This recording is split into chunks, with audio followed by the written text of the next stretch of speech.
Hello once again, and let's round out these examples.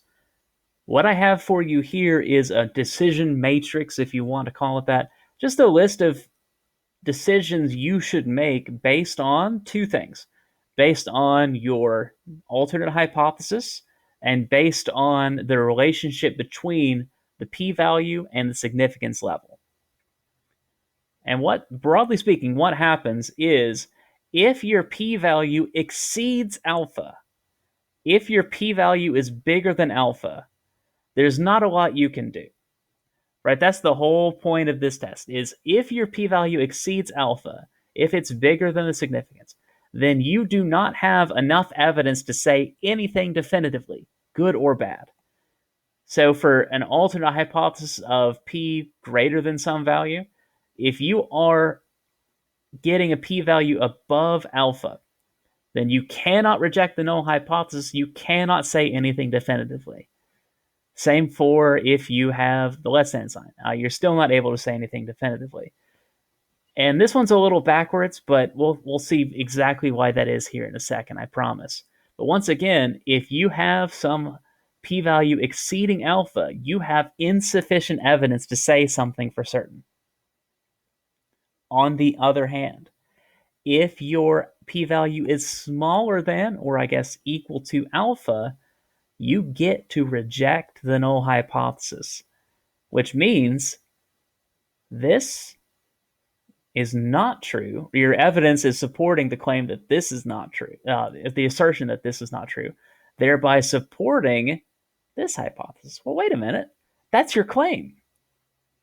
So if you're able to reject the null hypothesis, that's great for you. That supports your claim. Same for if you had made the claim that, say, p was less than 0.5 or something like that. Then your null was equal to exactly, your alternate was less than, you're able to reject the null hypothesis, which means you are more likely to support the claim that you made, the assertion that p is less than some value. So this is super duper positive for you, right? If you made that claim that something was greater than or less than a value, and you did your hypothesis testing, you got some p-value less than your significance level, that lets you reject equality and embrace inequality. That's great if that's what your claim was. On the other hand, if you had made your claim to be equality, so if you had said, I bet exactly half of a population wants to do something, well, the null hypothesis is still going to deal with equality. So what happens is if you make your claim be about equality, you do your hypothesis testing, p-value comes to be less than alpha, that means you got to reject equality. That means the evidence you've got in your sample data contradicts the claim you originally made. You're now finding that that equality claim should be rejected.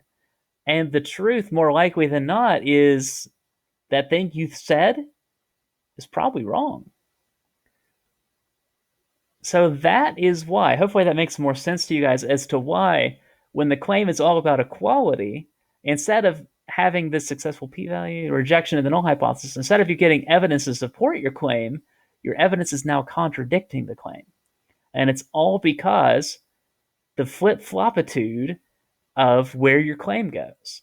Right? When you're claiming inequality, that shows up as the alternate hypothesis.